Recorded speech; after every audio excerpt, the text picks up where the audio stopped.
Hey Flower Tribe, it's Kelly Lehman from Cranberry Silk Flower Farm, and today I want to give you some great tips on propagating your hydrangeas. I want to kind of demystify the whole logic behind how to get these plants to grow, so you can either give them to other people or spread them out more in your yard. And I'm going to check in on some plants that we propagated a few weeks ago and show you what they look like. So if we haven't met yet, it's nice to meet you. My name is Kelly Lehman. I'm the owner of Cranberry Silk Flower Farm here in Cranberry, New Jersey. And I love giving you guys fun, free flower tips. So please feel free to subscribe to this YouTube channel and hit that bell notification so you know whenever I post another fun, free flower tip video. A special shout out to our super fan, KLoverGirl7. Thank you so much for giving us a super thanks and supporting our channel. It is very much appreciated. So let's dive right in. So I made you guys a video showing you how I propagate my hydrangeas, but I want to do a quick check-in to show you what they look like a few weeks later. Here is a quick recap in case you didn't see the first video where we show you how to propagate. If you've seen this already, feel free to fast forward to timestamp 450 to continue and see the update.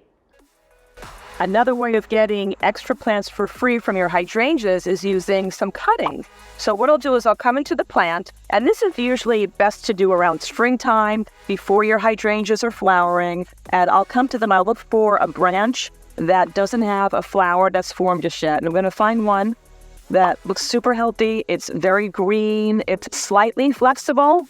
But it's not like, like super floppy, but it's also not too hard. I want to find one that kind of has like some of that newer stem growth on it. And I'm going to cut it right beneath the set of leaves. I'm going to cut off this bottom set of leaves. I'm going to cut off this very middle section here because I don't want it to flower. I'm going to leave 1 or 2 sets of leaves on, but what I'm going to do is I'm going to cut the surface of the leaf because that's where it loses a lot of its moisture. So I'm going to trim all these leaves in half. And then what I'm going to do is I'm going to give a little scrape right about here. This is where all the hormones are coming, like the growth hormones. So I'm going to give it just a little bit of a scrape with my scissor, with my fingernail. And to speed up the process, I'm going to use a little bit of rooting hormone.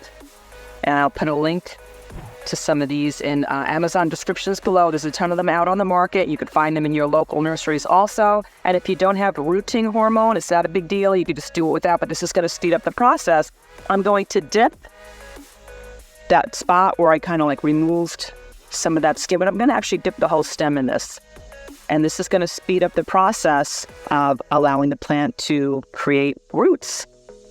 And then what I'm going to do, and I'll show you what I did here, is I'm going to put it in a little, either a plastic cup or like a tiny planter from like a swallowed plant that I had. Important, it should have some drainage on the bottom because hydrangeas don't like to have soggy roots. And what I do is I just put it in a medium that's either like vermiculite, because that's a little bit less heavy than regular soils. It allows the plants to stretch out more, or perlite.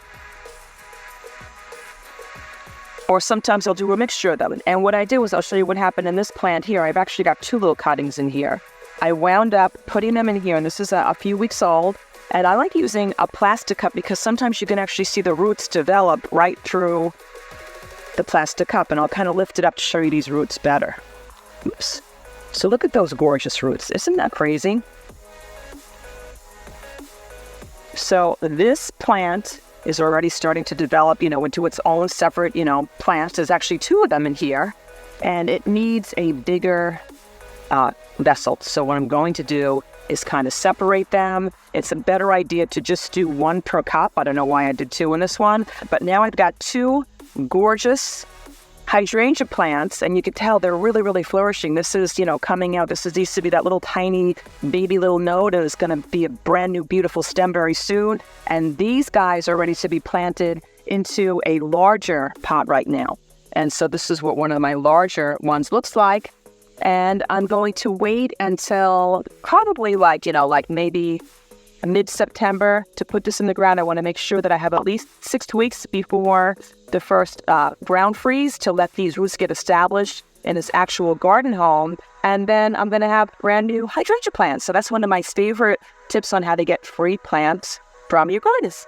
So I wanted to give you an update on some of those hydrangeas that we propagated just a few weeks ago. And this is what some of them look like. So this one was one of my larger cuttings. You know, a lot of times I'll just, you use a cutting that has maybe like 1 or 2 leaves on it. It'll be much smaller. But I decided to experiment and use one that had like, I don't know, 1, 2, 3, 4, like 4 or 5 sets of leaves on it. And I think it did really well. This is like weeks later. I could tell this plant is still thriving. It had its little makeshift greenhouse baggie on top of it.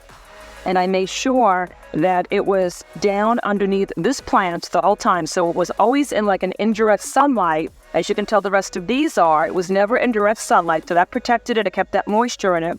The one step that I did not do with this plant, though, is I usually cut the leaves, and that usually helps the plant by not having so much moisture go to the entire leaf, and then it kind of like releases it. So I didn't do that step, but I have to say that it was planted in vermiculite, and it's got some amazing roots right now.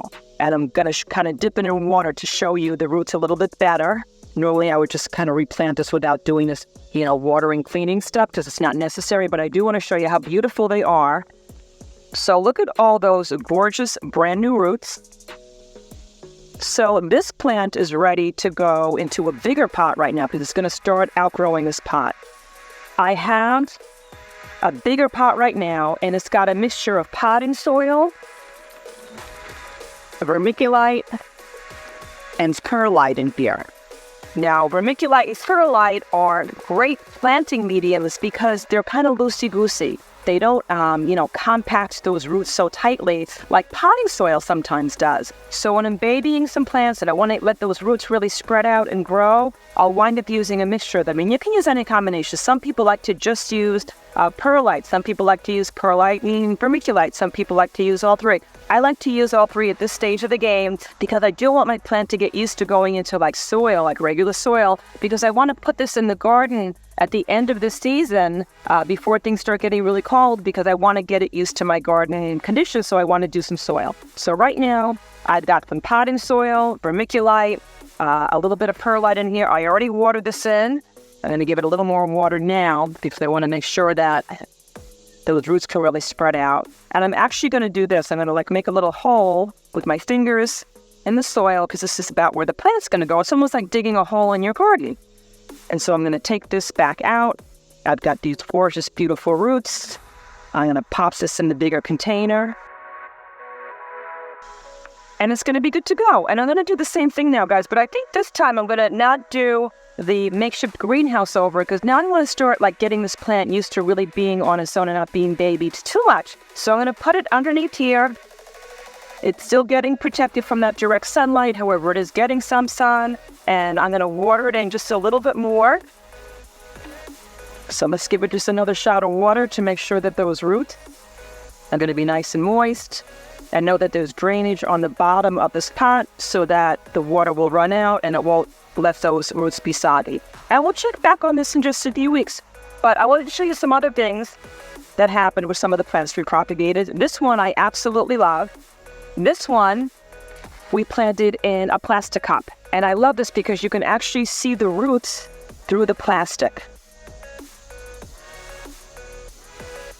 And this was planted in just vermiculite a few weeks ago. And when I list this plant out, look at all those gorgeous roots. And once again, it's hard to see with the video right now when I have all the vermiculite in it. So I'm going to just dunk it in water just so I can show you guys what it looks like. But you don't have to do this step. But it's absolutely amazing to see how many beautiful roots formed. So isn't that gorgeous? I mean, unbelievable. But as you can tell, these roots are starting to wrap around the plant because this container's too small for it. And what's happening is it's getting something that's known as being root bound. So those plants would continue to wrap around it until the plant, almost kind of like suffocates itself. It can't even absorb any water because it gets too tight. So now is the time to, open up this plant here.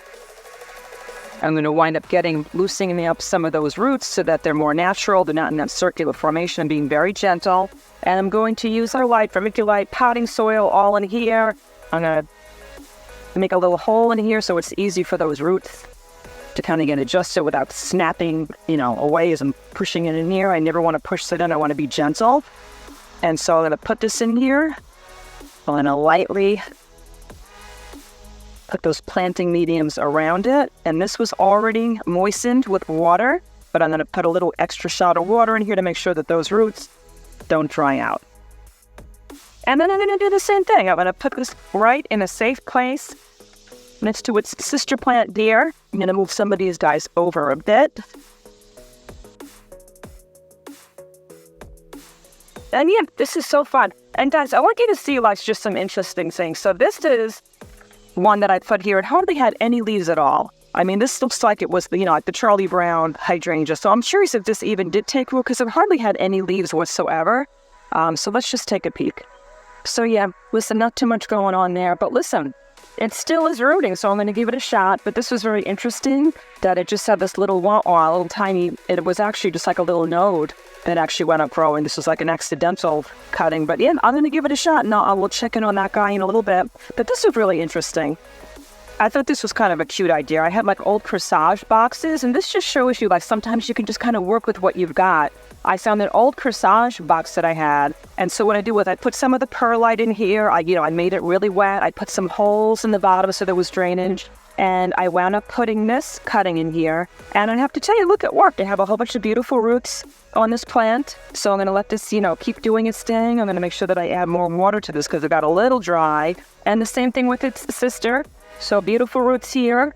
I'm going to once again put both of these gals back, water it, put it back in this little greenhouse, and I'm going to put it back. I'm going to add a little water and this little protective spot here. And then another thing that I wanted to show you, so many things to show you done. All right, this was another experiment. I know some people said that they try to propagate their hydrangeas, just by putting it in water. And I have to say, I find this to be the most challenging method because like 70% of the time that I try this, these stems wind up rotting out. They get like really brown, they get really yucky before anything starts happening.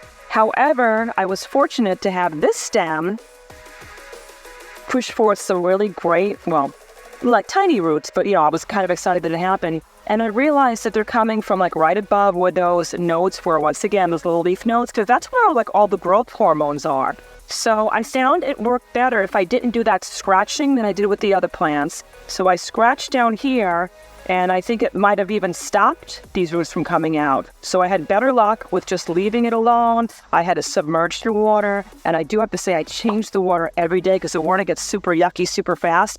But that's just another method. And here it is a few weeks later. So what I'm doing is I'm removing that little, greenhouse that we made. And what I'm looking for are little signs of growth, especially like new green leaf growth from the top.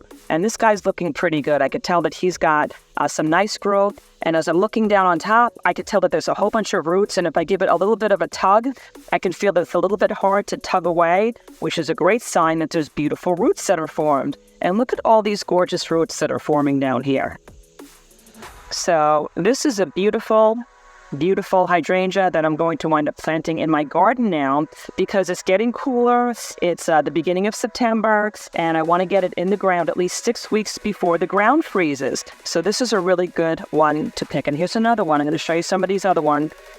This one was at one point super small, and I've actually already transplanted this into a larger container just to get like maximum chances of them surviving. You can baby them by just keep transplanting them into larger pots until they're ready to be planted in the fall. So this guy's ready. I'm actually going to give this one a couple more weeks in a larger container. I'm actually going to put this one in the garden, and I'm going to put this one in this little pot because this guy's got some massive roots. So if you list this, you can see this is a whole root ball already. This is a beautiful size root ball to put into the ground. But I'm going to make sure that I put them in a protected area, and I'll show you what I mean by that. So let's walk over to my garden, and I'm going to show you how I put them in the ground. So guys, I chose a spot in my garden that pretty much protected from the strong wind and the storms that are going to come this winter. I've got some Annabelle hydrangeas on one side of this stem, And I've got a little bit of roses, some peonies that are protected here. So these guys aren't like all on their own in like a hot, scorching, full sun area. So this gets morning sun, like 6 to 8 hours of morning sun, and then some afternoon shade. And once again, it's kind of got some protection here because these are like really delicate plants right now. They're really, really baby. So what I did was I dug into the garden. I also know that I have well-drained soil here because hydrangeas love well-drained soil. So I dug a hole that was about twice the width, but the same height as the plant because I want those roots to be able to stretch out very easily. So I'm going to keep chopping away here, chopping away. So when you take a look at what this little root ball looks like, once again, this hole is about twice the width so that those roots can easily establish themselves once I fill it in. And right now, it looks to be about, I think I might have to fill in some of this because I don't want it to sit too low. So I'm going to put a little more soil in here. I want it to be about ground level. And I'm going to choose the best looking side of the plant, which I think. And then I'm going to just fill it in. And then I wind up sprinkling a little bit of mulch around here. And I'm going to give it some water to get it started. And this guy's all good to go once that mulch is on top. And I'm going to do the same thing with these other two holes here.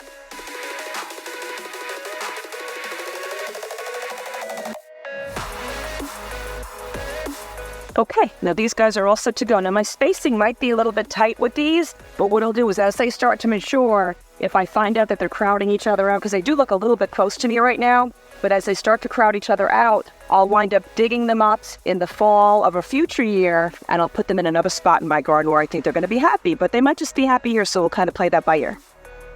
So guys, I think we're going to have some gorgeous hydrangeas that are going to do really well here. And this is one way to propagate your hydrangeas. And then you can take them, you can also gift them to friends or family. And I will give you an update on these hydrangeas in just a few weeks. So we'll kind of watch them throughout the years.